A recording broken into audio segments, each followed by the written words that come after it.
চট্টগ্রামের পটিয়ায় থানা ঘেরাও, পুলিশের সাথে হামলা, পাল্টা হামলার পর আরেকটা ঘটনা ঘটল বীভৎস।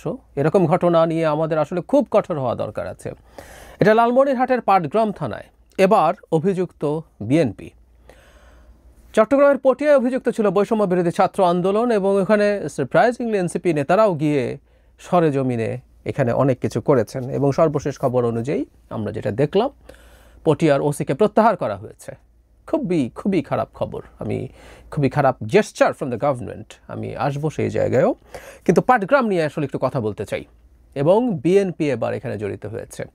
বিএনপির অনেক মানুষজনের বিরুদ্ধে, বিশেষ করে তৃণমূল পর্যায়ের মানুষজনের বিরুদ্ধে চাঁদাবাজি, দখলদারি, নানান রকম অভিযোগ আছে।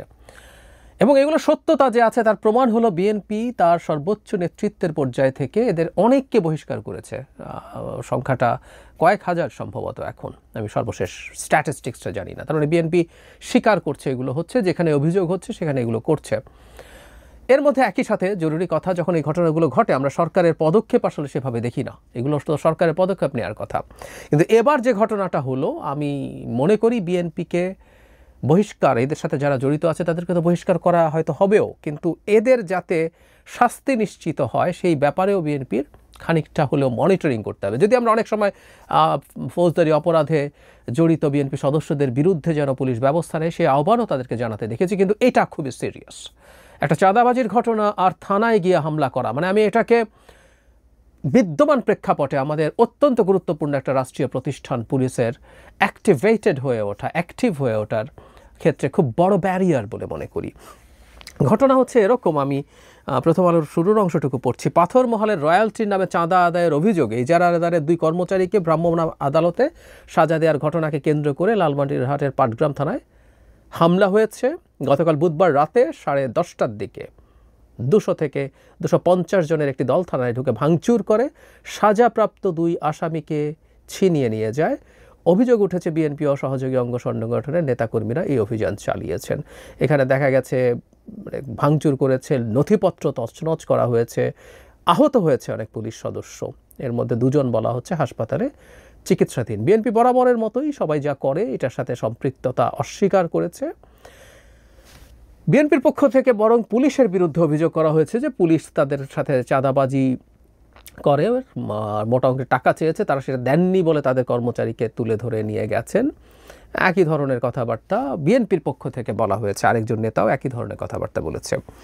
এখন হতে পারে, তাত্ত্বিকভাবে ধরে নিচ্ছি, যে পুলিশ টাকা চেয়েছে এবং 2 জনকে ভ্রাম্যমাণ আদালত সাজা দিয়েছে। ভ্রাম্যমাণ আদালতের বিরুদ্ধে আমরা দীর্ঘদিন ধরে কথা বলেছি। এক্সিকিউটিভ ম্যাজিস্ট্রেট দিয়ে ভ্রাম্যমাণ আদালত পরিচালনা করা সংবিধান পরিপন্থী, এটার অবসান চাই আমরা ইন এনি কনসিডারেশন। কিন্তু যেটা জরুরি আলাপ সেটা হচ্ছে, তাহলে তারা যখন শাস্তি দিয়েছেন, এখানে বলা হচ্ছে হাতে নাতে চাঁদার যে রসিদ আছে সেটা সহ তাদেরকে ধরা হয়েছে এবং শাস্তি দিয়ে থানায় নিয়ে যাওয়া হয়েছে।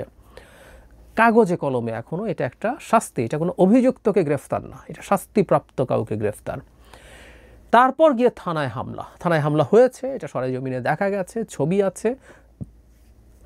মানে বিএনপি এবং অঙ্গ সংগঠনের মানুষজনই এখানে গেছেন, এটা মনে করার কারণ আছে, কারণ তারা যে থানায় গিয়েছিলেন এটা কিন্তু তারা বলেছেন। আমি জায়গাটা একটু পড়ি। তারা এভাবে বলছেন, এই ঘটনার এখানে এই বক্তব্য হচ্ছে উপজেলা স্বেচ্ছাসেবক দলের সাবেক সভাপতি বাদশা জাহাঙ্গীরের বক্তব্য পাওয়া যায়নি, যিনি ইজারাদার ছিলেন সম্ভবত। বিএনপির সাধারণ সম্পাদক উপজেলা বিএনপির তিনি ওয়ালিউর রহমান, তিনি বলছেন এই ঘটনায় বিএনপির কোনো সম্পৃক্ততা নেই। ইজারাদার বৈধভাবে 9টি পাথরমহলের ইজারা পেয়েছেন, সেই অনুযায়ী লোকজন দিয়ে পাথর বালু উত্তোলন করছেন। পুলিশ প্রশাসনের সঙ্গে অর্থনৈতিক কোনো বিষয় হয়তো দ্বিমত হয়। গতকাল ওসির নেতৃত্বে তাদের বাকবিতণ্ডা হয়, ধরে নিয়ে যায়। তারপর বলছে লোকজন থানায় গিয়ে পুলিশের সঙ্গে আলোচনা করেন। আলোচনার এক পর্যায়ে তাদের মধ্যে ধাক্কাধাক্কি, পুলিশ অতর্কিতভাবে লোকজনের ওপরে চড়াও হয়। তার মানে তারা গিয়েছিলেন থানায়, এবং থানায় গিয়ে তারা তাদের ভাষ্য মতে বাকবিতণ্ডা হয় এবং পুলিশ চড়াও হয়েছে। পুলিশ চড়াও হয় না তা না, আমি ইভেন গতকাল পটিয়াতেও যা হয়েছে আমরা এখানে একটু টেনে আনি। আমি সিরিয়াসলি মনে করি সেখানে পুলিশ অত্যন্ত সঠিক কাজ করেছিল, পুলিশ আইন মেনেই কাজ করছিল। কিন্তু আমাদের পুলিশের বিরুদ্ধে এই অভিযোগও আছে, পটিয়ায় সেটা হয়েছিল কিনা তদন্ত করে দেখতে হবে। দীর্ঘকাল ধরে পুলিশ খুব ডিসপ্রপোর্শনেট বল প্রয়োগে অভ্যস্ত, মানে যতটুকু বল প্রয়োগ করে একটা সিচুয়েশন হ্যান্ডেল করা যায়, ট্যাকল করা যায়, তাদের মানে অনেক ক্ষেত্রেই তারা এর চাইতে অনেক বেশি করেছেন। সো এখানেও পুলিশ কীভাবে এটা হ্যান্ডেল করতে গেছে আমরা নিশ্চিত নই, ধরে যদি নেইও, কিন্তু পাল্টা এই হামলা, থানা ভাঙচুর এই পর্যায়ে যায় এবং যাদেরকে ধরা হয়েছে তাদেরকে ছিনিয়ে নিয়ে যাওয়া হয় বিচারের, মানে ভ্রাম্যমাণ আদালতের বিচারে যাদের সাজা হয়েছিল। এখানে একটা জিনিস খুব খেয়াল করা দরকার, আমরা বর্তমান প্রেক্ষাপটে পুলিশের মনোবল যে জায়গায় আছে, আমি মনে করি না যে পুলিশ একেবারে আগ বাড়িয়ে, এটা আমার পারসেপশন, কোনো কোনো জায়গায় দ্বিমত হতে পারে, পুলিশ আগ বাড়িয়ে মানে ভীষণ রকম আগ্রাসী হয়ে উঠবে, আক্রমণাত্মক হয়ে উঠবে। আমি এই ব্যাপারটা আসলে খুব কনভিন্স নই সত্যি বলতে। আমার এই বোঝাবুঝিটা ভুল হতে পারে, ব্যতিক্রম হতে পারে, কিন্তু আমি কনভিন্স নই। পুলিশ বরং এখন বহু ক্ষেত্রেই তারা যতটুকু জেনুইনলিও তাদেরকে কঠোর হওয়া দরকার, শক্ত হওয়া দরকার, তারা সেই আচরণ করতে পারছে না। তাদের যে ট্রমার ইতিহাস আছে এটাও ফ্যাক্ট। এই যে পুলিশের যে ইনফর্ম পড়া মানুষজন আছে বিএনপির, এই যারা ইভেন হামলা টামলা করতে গেছে, তাদেরই বহু মানুষের জীবনে মারাত্মক নাভিশ্বাস তুলেছেন এরাই সরকারি পোশাক পরে। সুতরাং এই পোশাকের সাথে বিএনপির সংঘাতের জায়গাও আছে। কিন্তু পোস্ট শেখ হাসিনার সময়ে আমরা কোনোভাবেই এরকম পরিস্থিতি এক্সপেক্ট করি না। আমরা যদি রাষ্ট্রের প্রতিষ্ঠানগুলোকে তার মতো করে শক্তিশালী হয়ে উঠতে না দেই, এটা খুব বিপদ হবে এবং বিএনপির জন্য মহাবিপদ হবে। বিএনপি একটা জিনিস বুঝতে পারছে না, বিএনপির এই লেভেলের লোকজন, আমি আশা করি সর্বোচ্চ নেতৃত্ব বুঝবে, এই দেশে থানা আক্রমণ করা যায়, থানা আক্রমণ করে পুলিশের কাস্টাডি থেকে অপরাধী আসামি সাজাপ্রাপ্তদেরকে নিয়ে যাওয়া যায়। এই যদি হয় আইন শৃঙ্খলার অবস্থা, কোনো একদিন কেউ বসে আছে এটা দেখানোর জন্য, এই আইন শৃঙ্খলায় তো নির্বাচন করা যাবে না। বসে আছেন, এনসিপি নিজেও করেছে, এনসিপি এন্ডোর্স করেছে, আমি এভাবে বলবো, কারণ হচ্ছে এনসিপির অনেক নেতা বৈষম্য বিরোধী ছাত্র আন্দোলনের বিরুদ্ধে যা হয়েছে পটিয়াতে, সেটাকে নিয়ে অত্যন্ত টাফ সব স্টেটাস দিয়েছেন, অন্যের দেওয়া স্টেটাস শেয়ার করেছেন। সো এনসিপিও একটা অ্যানার্কি তৈরি করছেন, তারাও থানায় পুলিশের সাথে মারামারি করে থানা ঘেরাও করতে পারেন, তারা তাদের জায়গা থেকে করছেন। আইন শৃঙ্খলার অবস্থা ভালো না, এবং এখানে যখন বিএনপি করছে, মজার ব্যাপার হচ্ছে ফাঁদটা বিএনপির জন্য পাতা হচ্ছে। বেশ কিছুদিন আগে আমি এটা নিয়েও কথা বলেছি, রয়টার্স এবং এএফপির সাথে সাক্ষাৎকারে জনাব নাহিদ ইসলাম এনসিপির প্রধান বলেছেন ক্লিয়ারলি, দেশের আইন শৃঙ্খলা পরিস্থিতি নির্বাচন, তখন ডিসেম্বরের নির্বাচনের আলাপ হচ্ছিল, এই বছরের মধ্যে নির্বাচনের জন্য উপযোগী নয়। এখন আমি ধারণা করি এরকম আরও বেশ কিছু জায়গায় অনেককে দিয়ে বেশ কিছু ঘটনা ঘটানোর চেষ্টা করা হবে, যেগুলোর মাধ্যমে থানা যেখানে আক্রমণ হয় সেই দেশে, যেটা যদি ওয়াইড স্প্রেড হতে থাকে অনেক জায়গায়, যারা চক্রান্ত করছে তারা এরকম ঘটনা ঘটাবে বলে আমি ধারণা করি। আর সেখানে বিএনপি গিয়ে নিজে এগুলো করছে। বিভৎস ব্যাপার। আর নির্বাচনের আনসার্টিনিতে থাকুক না থাকুক, শেখ হাসিনার পরে আমাদের পুলিশ বাহিনীকে তার কনফিডেন্স ফিরে পেতে হবে। একটা আধুনিক রাষ্ট্র পুলিশ ছাড়া কোনোভাবেই চলতে পারে না।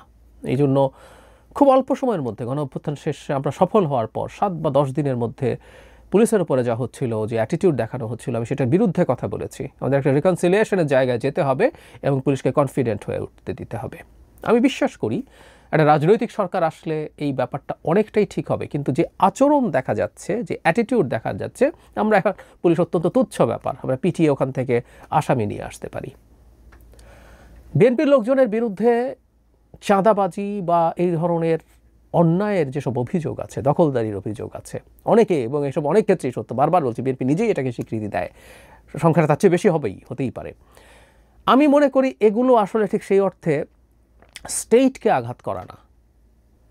খুবই খারাপ কথা, করাপশন বাংলাদেশে ছিল এবং বিএনপি ক্ষমতায় আসলে চাঁদাবাজি চলে যাবে বলে আমি মনেও করি না। আমাদের একটা রেঞ্জ টেকিংয়ের অর্থনীতি আছে, এটা একটা দীর্ঘকালীন স্ট্রাকচার আছে, আমরা ধাপে ধাপে এগুলো থেকে বেরিয়ে আসতে হবে, সেটা অন্য ডিবেট।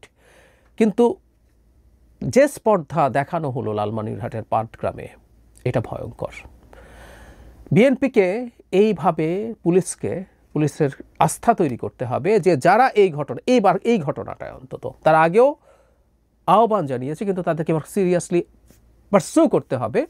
এই ঘটনায় যারা ইনভলভড হয়েছে তাদেরকে ধরতে হবে এবং খুব কঠোরভাবে বিচারের আওতায় আনতে হবে, নাহলে এটা চলতেই থাকবে। পুলিশকে যদি এই শক্তি, এই ক্ষমতা না দেয়া হয়, তাহলে আসলে লাভ নেই। পটিয়াতে যেটা হলো, এটা আরও এরকম ঘটনা ঘটানোর পথ তৈরি করবে। হু নোজ, পটিয়ার এটা দেখেই পাটগ্রামে এটা হয়েছে। ওখানে যখন পুলিশের সাথে সংঘর্ষ হলো, যে পুলিশ সঠিক জায়গায় ছিল, আবারও বলছি, সে ডিসপ্রপোর্শনেট বল প্রয়োগ করেছে কিনা সেটা দেখা যেতে পারে, কিন্তু সেখানে যেটা হলো, এখন রাস্তা টাস্তা ব্লক করে দেওয়ার কারণে শেষ পর্যন্ত সে ওসিকে প্রত্যাহার করা হলো। এই যদি হয় নজির, এই নজিরগুলো খুব ভয়ঙ্কর সমস্যা সামনে তৈরি করবে। আমি মনে করি এবং আমি আশা করি এটার গুরুত্ব বিএনপি বুঝবে এবং খুব টাফ পদক্ষেপ নেবে। তাদের এমনি প্রচুর বদনাম হচ্ছে মাঠে, তাদের লোকজনের আমি ব্যক্তিগতভাবে কথা বলে দেখেছি, চাঁদাবাজি সহ নানান ক্ষেত্রে তাদের এই ধরনের জড়িত থাকায় আমার সাথে ব্যক্তিগতভাবেও কেউ কেউ এই ধরনের কথা বলেছেন বিভিন্ন ক্ষেত্রে। সুতরাং they have to be very careful. প্রিয় দর্শক, এতক্ষণ আমরা ওনার কথাগুলো শুনলাম এবং যে বিষয়টি নিয়ে বারবারই আলোচনা হচ্ছে পটিয়াতে পুলিশের আক্রমণের যে বিষয়টি, এটি অনেক দুঃখজনক এবং অনেকে নিন্দা প্রকাশ করেছে।